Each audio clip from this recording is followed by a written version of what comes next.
Alright, what's up guys? Welcome back to another video here on the channel. Today we have a couple of things to do to the daily driver. You guys know my daily driver is my S197 2006 Ford Mustang Premium. But before that, I'll show you guys what's going on here in the workspace. I'm right here standing next to the drift car.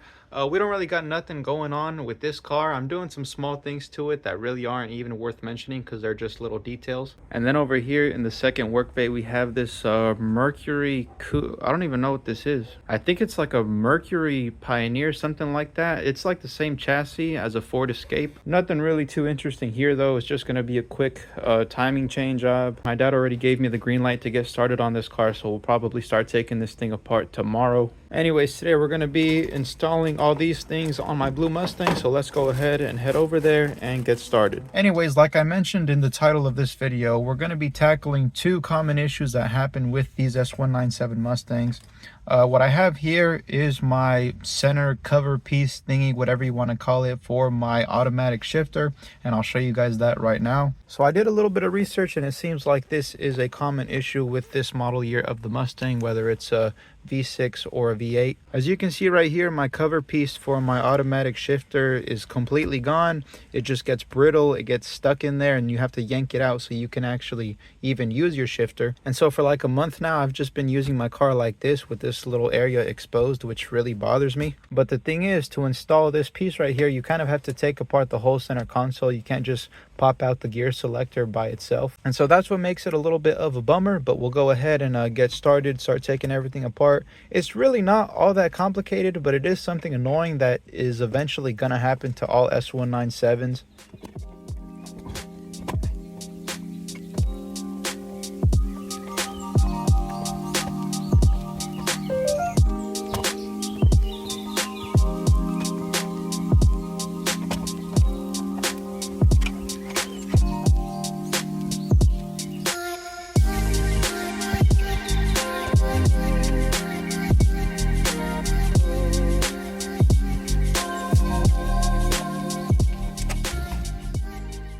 Alright guys, we got this whole thing taken apart, and I am now noticing that my car is absolutely filthy. Anyways, we reached the point to where pretty much all we got to do right here is push in these tabs right here. I think it's going to be this one, and then two other ones on the other side.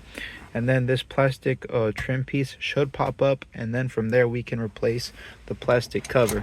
So you guys can see here, this is pretty much what was left of my old shifter cover right here, just a little stripe and a little piece of plastic from the last cover. So this is what a broken one looks like, and then this is what a proper one that's still intact is supposed to look like right there. So you can see the one that I had prior was definitely no bueno. All right guys, we got everything back together. Car's turned on. Now we just got to make sure it works. So let me put my foot on the brake pedal. Right now it's in park and it's in the locked position. Everything went back together smoothly, so hopefully this came out good. There's reverse, neutral, drive, 3, 2, and 1, and it all should go back smoothly. We got the little orange indicator right there working now, whereas it wasn't working before. Neutral, reverse, and then park, and then it locks itself in park, which we have to look out for because it was not doing it before. Since the plastic piece, this one right here, was getting in the way before, you would kind of have to like hit the knob a little bit so it could lock itself in park. So that's why I'm making sure that all the gears are going through. But it looks like this is now fixed. All is good here. Now let's move on to the next issue I want to cover. Now the second thing I wanted to mention that I felt was very necessary to include, especially if you are a fellow S197 Mustang owner, because you're probably going to deal with this at some point if you haven't dealt with it already. And when this common issue arises, it's easy to panic and think it's something bigger than it really is. And so that's going to be this smart junction box right here. This is my old one. By the way, we are sitting next to the passenger side seat right here, and the smart junction box, or the SJB for short, is actually located in the passenger side footwell. And so I'll show you guys that right now. It's a little bit uncomfortable, but you're going to pop off this cover like so. And then you're going to tear off this whole other plastic trim piece right here. It's only secured by a couple clips. And then after that, you can access your smart junction box, which is going to be this bad boy right here. It's only secured by a 10mm bolt or nut right there. After you take that off, there's a couple clips up top. You kind of like tilt the SJB and then it comes right out. Now for the people that are regular viewers of my channel, you guys probably already know I ran into this SJB issue about maybe 3 or 4 months ago. I'll insert a clip right now of what happens to your car when the SJB goes bad. And then this is where the issue is right here, guys. The left turn signal is stuck. Even if I move the selector right here, it doesn't do anything. So there's a clear electrical issue. Also, the traction control light turned on, the brake light turned on. It says brake fluid level low, even though the brake fluid is fine. The radio even reset for some reason.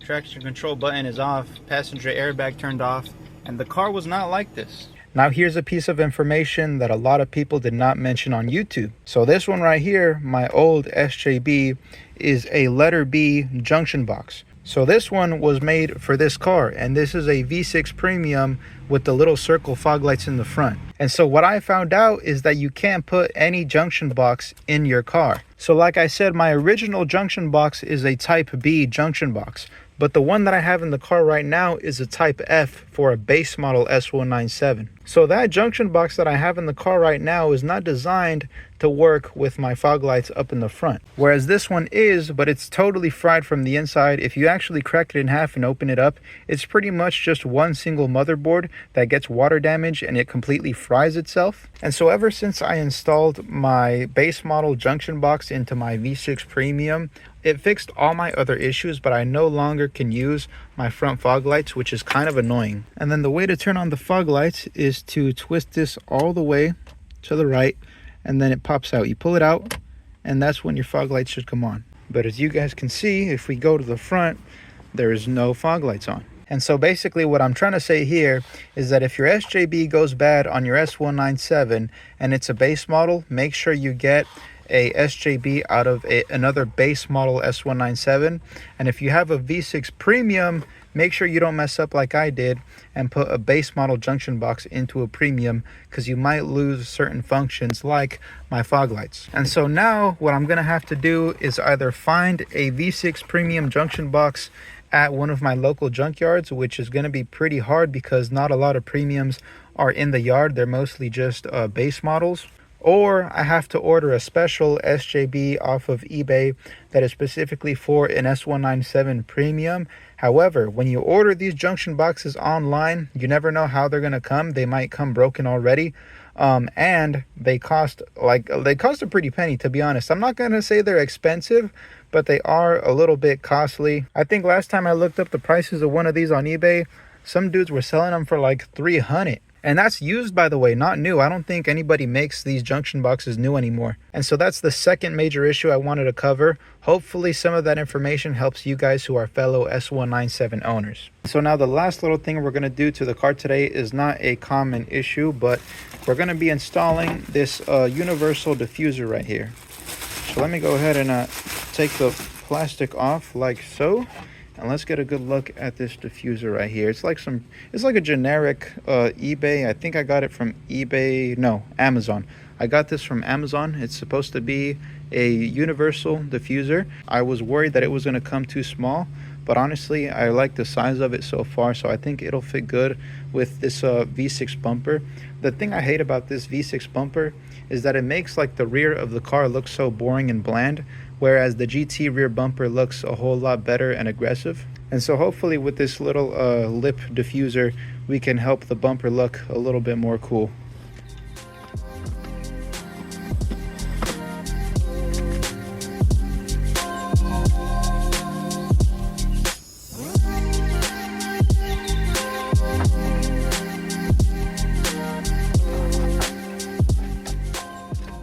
Alright guys, my camera died last night, but here is the finished product. I really like how it came out. I think I got it right in the middle. It's not too bad, it's not too big. I think it's sized perfectly for this car. But yeah, that's pretty much the finished product right there. I really like it. I think it makes the V6 rear bumper look a little bit more aggressive. And if you don't go with like a diffuser or something like this, the only way you can kind of make the car look better is by doing the whole GT rear bumper swap and then paint matching the bumper, which, keep in mind, is a whole lot more expensive than getting this like $25 Amazon diffuser and slapping it on the car real fast. And so I think it came out really nice. It kind of makes the car look a little bit tougher, a little bit more masculine, a little less of a chick car. And I think it'll look even better once I get the dual exhaust exits with one exhaust tip right there and then one right there. And so that's pretty much going to be it for this week's video, guys. Thank you guys for watching another video here on the channel, and stay tuned for what's next, whether it be on my S197 or on this car right here. I'm currently in the middle of working out a sponsorship type of thing for a fuel cell for this car, so